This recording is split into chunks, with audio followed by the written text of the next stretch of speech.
we talk about it like for a second. In progress. That's all there is to it. So I mean, stopping in, we've been tapping in, we ain't never late, dropping gems, we've been locking in, now let's elevate, took else to win, running laps again, this is steady race, people's champ boy, yeah you know I've been the heavyweight, stopping in, we've been tapping in, we ain't never late, dropping gems, we've been locking in, now let's elevate, took else to win, running laps again, this is steady race, people's champ boy, yeah you know I've been the heavyweight.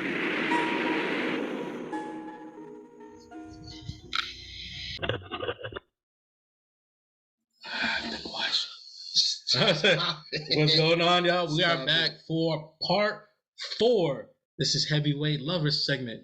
Because what you won't do for love. You tried everything and you don't give up. I missed that. Yo, it's been a long time coming. And it's like, it's been so long that I know what my subject is and like what it was supposed to be. Like it was supposed to be I was going to call it like the red light district or like red flag alert, whatever it was going to be. Because the whole idea was for you to keep an eye out for red flags, either in your relationship or in potential relationships. But it's been so long, whatever my initial like thing was, it's like, that joint been gone. So like we just got to talk about, I'm going to have to freestyle this joint. Okay. If you're ready for it. Okay. And for episode 1 of the, what do you think? Red light district or the red flag alert? I think red flag alert is probably better, more accurate. I like red flag alert. For episode 1 of the red flag alert, the topic that we're going for is gaslighting. Now, ladies and gentlemen, gaslighting is a tactic that a lot of narcissistic people and other people in relationships use. Hold on, to make you question your real reality. And it's like, I don't need to go into like the whole definition of where gaslighting comes from and so on and so forth. All you really need to know is what it is and how to kind of look out for it. And the difference between like gaslighting and like lying and all these other things is gaslighting is intentional. That's like the main piece of it. It's like they're doing this on purpose. And what gaslighting is like I said, they're making you question your reality by one, lying or taking situations and like completely twisting them to like pull your insecurities into them and take the things that were their fault and make it seem like it was actually your fault when they were the ones in the wrong in the first place. Ladies. I seen a meme the other day. Not a meme, it was like a small video where this dude's walking and a lady walks up to him and punches him. It's like, boom. She's like, you okay? You need to watch where you're walking. You just felt like, he's like, what are you talking about? You punched me in the face. She's like, let me help you up right quick. You need to be more careful. You need to stop walking around like that into people's face. He was like, are you serious right now? I was like, this looks familiar. That is like probably one of the most extreme forms of gaslighting like I've ever seen. Here's an example. Let's say you need a ride from work tomorrow. Okay. Right? And you go, hey, Joel, I need a ride from work tomorrow. Let's say we live together and you put on the calendar, don't forget to pick me up at work today at 6, something like that. I do not go pick you up from work. So now you have to find a new ride. Now you're late. You're upset. You come home. And I'm just sitting around. I'm just chilling. And you're just like, yo, what the hell, man? You were supposed to come pick me up. And I was like, that's not today. And you're like, yes, it is. Like I wrote it on the calendar and everything. And then you go look on the calendar and I done moved the date and done all this other stuff. And I'm like, yo, see, this is what happens, man. It's like, yo, you be going off the handle. You be tripping. That happened to me in real life. Are you being for real right now? Yes, I'm being for real. I used to work at Home Depot warehouse. He was picking me up every morning to go to work until I got my whip together. I woke up late one day. He was tight about it. I was like, yo, here's some extra cash. I'll buy you some lunch. We was late. I get it. The next day, he doesn't show up at all. I show up. I get fired. I kicked a hole in his door and I left. Damn. It was a tough day. I'm starting to think that they were just trying to get rid of you, bro. Break was like, yo, you came up to the building? I was like, yeah, they fired me. He was like, yo, yeah, no, I knew that was gonna happen. It's like, she's like, but yo, what about dude's door? Because it was a big Timberland brute in the size of his door. It's like, I don't know what you're talking about, man. I'm out of there. Couldn't have been me, right? Right, like, bro, it was tight. But I'm sorry, go ahead. No. But it's like, this is the type of stuff that happens. Is like they make you question your own reality or things like that, where you could catch somebody cheating. Like you'd be like, yo, on your phone, you're texting so-and-so, stuff like that. They'd be like, see, that's the problem, is like, you don't trust me. And like, you're very untrustworthy. Like, why would you be going through my stuff? Why are you doing this? Why are you being irrational? Like, this is the problem, is like, you're too emotional half the time. They turn their stuff into your stuff, and then they start making you apologize to them for something that they did. And that is gaslighting. And it's like, in dating, is it like necessarily something that comes along a lot? Probably not as much. Usually, like, if you feel like your needs aren't being met, so like maybe if you feel like they're not texting you or calling you back, or they're not meeting you for dates when they're supposed to, and they're like hitting you with some conversation about that. I remember that episode. Yeah, and it's just like, like a lot of those things where it's just like, oh, but like, we never said that. I didn't know it was for sure. Oh, I went to go do this instead. Babe, don't you remember, like, I told you this? And like for a fact, it's like, you did not talk to me about these things. And like, they'll take things from other conversations. So they're like, don't you remember you said this? And you be like, I did say that, but like, was that what we were talking about? And it's not. And they be like, see, that's the thing, is like, you mad forgetful. You don't ever think about this. Remember the time that this happened? It is like, that's what I mean. It's like, you be forgetting my stuff too. I be trying to look out for you, but you be doing it. It's like, what you call it? It's all, what you will call it? They're all just piling like a whole bunch of things on top of you to make you feel bad for them for not doing for you what they were supposed to. I wish I had like a number one thing of like, this is how you avoid that. Because it's like, there's not really a way to avoid it. Because like I said, when they're doing this, they're being purposeful. All you can really do for the most part is stand your ground and like know what your truth is. And then what you call it, like set some sort of boundary or some sort of parameter to stop that from happening any further. It's like, listen, if you can't be truthful, if you can't be honest, if you can't be this, then you know what, you can either get up out of my house, you can stop texting me, you can stop calling me, I'm gonna stop coming around here, whatever it may be. That's like the best thing that you really can do for it, because all they're really just gonna do is just make you question things over and over again. Meanwhile, they're doing whatever it is that they want to do that they know they're not supposed to be doing, and they're just gonna continue to keep getting away with it. That's gaslighting. Did you have any questions or any thoughts on it? Early warning signs. Here's another thing. Because I feel like this is something that could happen. Yeah. But maybe it's not repetitive. Maybe like you're still working on your communication. Does it instantly become a red flag?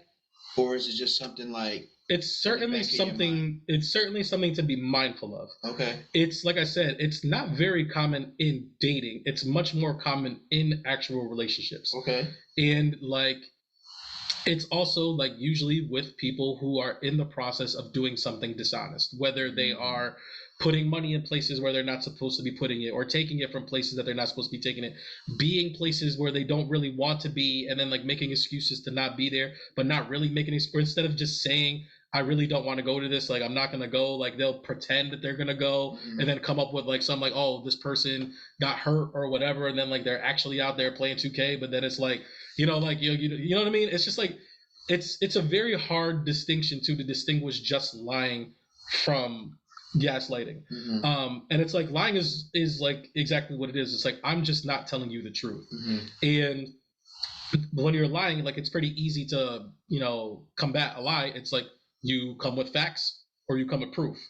The thing with that makes it gaslighting instead of lying is when they put the extra layer upon it, where they add just a couple of hints of dishonesty to make you question things, and then to not only lie about something, but then to make you feel bad and apologize to them for something that they did. That's the extra nastiness on it. And it's tough when you're in relationships to see those things. And like, but it's a lot easier when there's outside sources kind of like confirming that for you.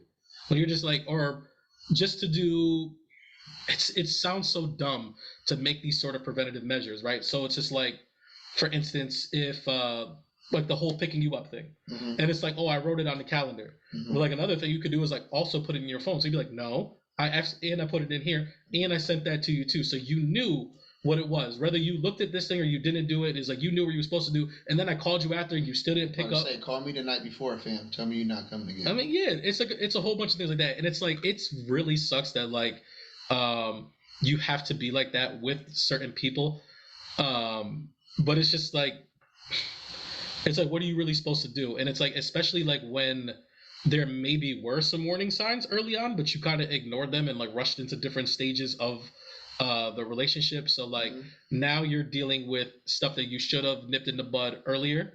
And I say like one of those things is like being really strong in your fortitude about like it's not being stubborn, but like being just firm on like things that you know to be facts and not being able to be coaxed out of it. I feel like there's a whole nother topic.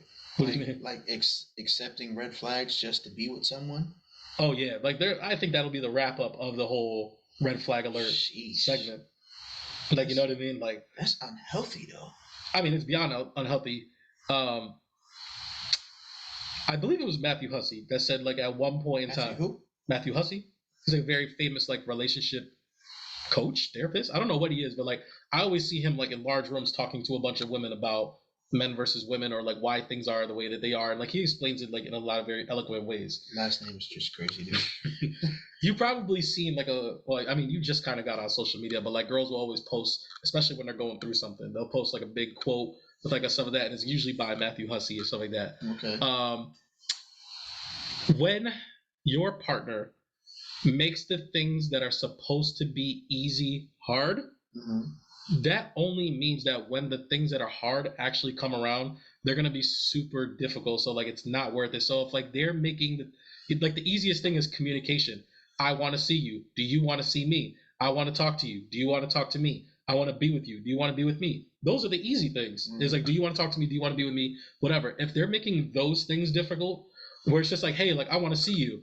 I mean, like I kind of like, yeah, I'm down, but like I'm a little bit busy this week, but like I guess you could come through for like an hour on Friday. It's like, no, like if you really wanted to see me like as well, like you can carve some time out, or like you would be like much more like, hey, let me move some things around, let me figure that out. Like that lets me know that you want to see me like as well. Like so like if something as easy as like telling me the truth about like either what you want to do, how you feel about certain things, how you feel about me, what you're looking for, like if they're making those things hard, that's probably like a big enough red flag in itself to let you know this probably isn't the person for you. And people, and this is a thing that like in dating and relationships in general, people can be good people, but that does not mean that they are good for you. So it's just like, you could say all that, but like, oh, but like he does this, but like, oh, but like he's such a good person. It's like, yeah. That's the point I'm giving to. Sometimes people overlook a lot of bad things just to be in a relationship because they think that's what's going to make them feel better. When this toxic relationship is actually making you feel worse. And that's when you're supposed to go back to our old videos and go to like the membership area and like see like what level like they're actually on, because you don't want to give people access to levels that they haven't earned yet. And I tell you right now, like if you notice somebody's lying to you and gaslighting and stuff like that, that's not boyfriend or husband or girlfriend or wife material. That's not associate. That's not friend. That's not having lunch together. I'll tell you right now, like a booty call and a sneaky link can be dishonest because like who really cares? Because you're only with them for like one thing. You're not with them for their honesty, obviously, something like that. But it's like everything else, like beyond that, like you need a lot more things. Like we're all individuals that are going through and dealing with like our own trauma and things of that nature, and someone that's not helping you deal with like that, instead adding on to it, it's not worth it. I feel you. That's gaslighting. That's all I really have for what I'm glad you brought that up because people use that term so often. I feel like that was like the vocabulary word of the year, and people use it the wrong way in so many different situations where I'm just looking at them like, so okay. In preparation to this, mind you, this was months ago when I was supposed to do this. Like I literally just went on TikTok and I was just like, what is gaslighting? And I had so many different videos telling me so many different things of like what it actually was.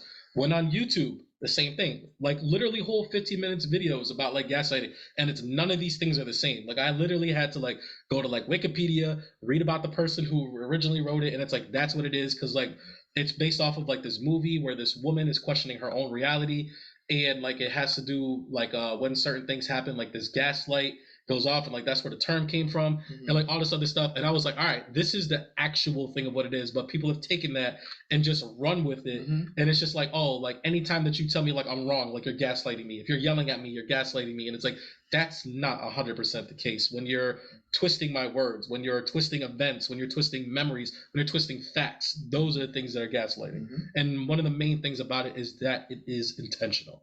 Can some people be wrong about something and think that they're correct about something, and like you're having an argument, and then like at some point in time, like you realize like, oh shit, like in the middle of this argument, like we're arguing about this thing and I was definitely wrong this whole time. That can definitely happen. And then usually a normal person would apologize for that.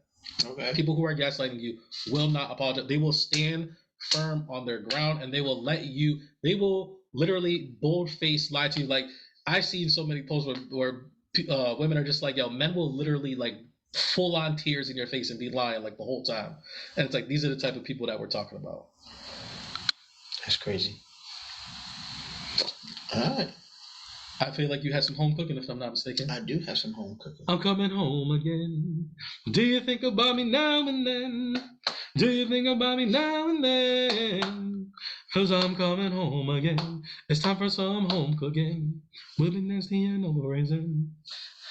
So, Central Eagles. I knew that was coming. Come on, man. William Pop Watson. My own son, Shondez Buchanan. I shouldn't do that. I don't like that. Yeah, that's wild. But these young men are are embarking on the opportunity to do something that may not have never happened, or if so, hasn't happened in years, but they have the opportunity to potentially go for their 4th championship in a row, which would be called a 4-peat. So, you don't hear a lot of those. I don't think it's called a 4-peat. I think it's called a dynasty, bro. I think that's what that is. I think that's what it would be called as well, and that would mean for this young man who plays quarterback, William Pop Watson, that he would have won a championship every year that he was in high school. Yeah. Nebraska. Damn, I can't think of anybody that's done that. Right. To be honest. Nebraska commit. He also just recently announced that he'll be playing in the Army All-American game, which is actually really dope. I keep saying it, like, I'm super happy for him, but I'm also super happy for the city because, you know, the optics of it. Right? Exactly. Like, through his success, like, you get more coaches who come to the games, and in the time that they're watching him, they're watching other players. Like, you set a level of greatness, and now other people are trying to meet that same level of greatness. And through, like, these young men's activities and their sports and their will and their grit, they don't even know the opportunity on which they have to change the outcomes of people in their community. And it's so impactful that it's mind-blowing. Like, we have the youth football team, the SYF Tigers. Like, they all went to the last Central game. And they not only were they there watching, and they're like, hey, this guy used to wear a Tiger jersey when he was my age, and now look at them here playing on this big high school stage. And in that moment, those high school players were not too big to where they did not, as a whole team, come over to the section where the youth Tigers were to say what's up and touch their helmets and give away their towel or their glove or something like that. And like the young kids are just, their minds are blown by this, right? And like, they're at the game, and now they're aspiring to be one of these kids. And with that, they know that they got to do better at home. They got to do better at school. They got to make sure that they're excelling in their athletics. And all of that goes full circle to where you can't even imagine, like, the possibilities of how you could change a person, a family, like a household, just based on something that you're doing and trying to emulate greatness. Like, it's amazing. It's amazing to me. You know what it reminds me of? And through all of that, this is not to cut you off, this will be the first time that the SYF Tigers have a chance to send 4 age groups to Florida for nationals. Like, it's usually like, we have a couple state champions. We have a team or two that goes to Florida. We usually get like 3rd place, 2nd place, 4th place, never 1st place. Now we have 4 teams that are all headed to Rhode Island this weekend. And if they all win, they would all be going to Florida together. That's fire. And it's like, when we went to the state championships, it's like there was 2 age groups that played that were not us. Everything else after that had Springfield in it. And it was a beautiful sight. But like, just when you're talking about, like, you know, the kids, like, I don't want to say meeting their heroes because they probably don't know them like that, but like, just being able to be in the moment and like touch people who you feel like are like a little above you. It reminds me of like the scene in Hardball when Keanu Reeves takes them to the baseball game and they meet Sammy Sosa for the first time, because it's like he's so above that like they're like he wouldn't even notice us. And not only do they go to the game, but like he sees them, points at them, does the Sammy thing and stuff like that. Right. And it's just like those things like they matter. Yeah. Like because like especially like a lot of these kids are just used to being ignored, especially by adults, and like when people who they see doing great things take the time out to notice them and like actually speak to them, like that's a huge thing for them. Yeah, 2 dope moments that I thought, like aside from the ones I already mentioned, but like Pop goes on this incredible run, QB keep, runs through the end zone, and the SYF Tigers were being honored at halftime. So each age group got to run through, and they were congratulating them on winning the state championship. So they're waiting for halftime. It's like the last few seconds of half. Pop Watson runs in a touchdown and runs over to those kids and gives them dab. They're touching him on his helmet and everything like that. He runs back off, and one of those kids was like, he doesn't even know me, but he shook my hand. I'm never washing his hand. like, no, please wash that hand. Right, right. Like, my son comes home, he's like, Dad, I need a new Gatorade towel to hang off the back of my pants. I'm like, what happened to the one you had? He was like, oh, well, some of the Tiger kids was in the locker room, and one of them asked for my towel, so I gave it to him. And he was so hyped to get the towel. My kid's only a sophomore. You know what I mean? So it's just like it's kind of like when you're around something enough and you see it enough, you begin to emulate that. You know what I mean? It's like if you grow up in an area where it's toxic and things are going wrong and there's violence, like you become the nature of what you're surrounded. So I'm just grateful for everything that's being built through these young men, and then the older gentlemen who are coaching these young men towards their greatness. It's like you don't get to see stuff like this that often, and when you do, it's not often celebrated. You know what I mean? So it's like it's a good moment in time in Springfield right now. It's pretty dope. Yeah, it is dope. So appreciate y'all. Before we go, I did have one more thing that I want to do for home cooking as well. No, I just wanted to give a special shout out to someone that I have the utmost love and respect for. My best friend recently has become real estate agent, and she recently just closed on her first house and stuff like that. So it's like I had to give a special shout out to that. Can't express how proud I am of her. Like it's been I would just say just a journey, like in general. But if you are in the Massachusetts area, because I don't think her license extends to CT. You know what I'm saying? Go ahead and hit my girl Samantha Castaneda up. That's what I'm saying. Look, this is trying to adjust over here. You can't see shit on here, but I'm gonna put it in. I'm gonna put it in the description anyways. But if you're looking to either buy or sell your home in Massachusetts, make sure you hit up the number 413-627-8442. She speaks English and Spanish. I'm not gonna flick this card. I'm putting it back in my car. I'm not. Look at you. You look like you want to snatch it from me to flick it. So like like I said, nothing but tremendous amount of love, respect. I'm so proud of like how far she's come, but like this is only the beginning. If you're looking to buy or sell property, make sure you hit her up. I'm gonna put all her contact information in the description, her phone number, email address. But she is over at Caldwell Bank. So like if you want to go to Caldwell Banker and just look for the agents, Samantha Castaneda is there for you. Hey, there you go. That being said, a lot of love, a lot of respect.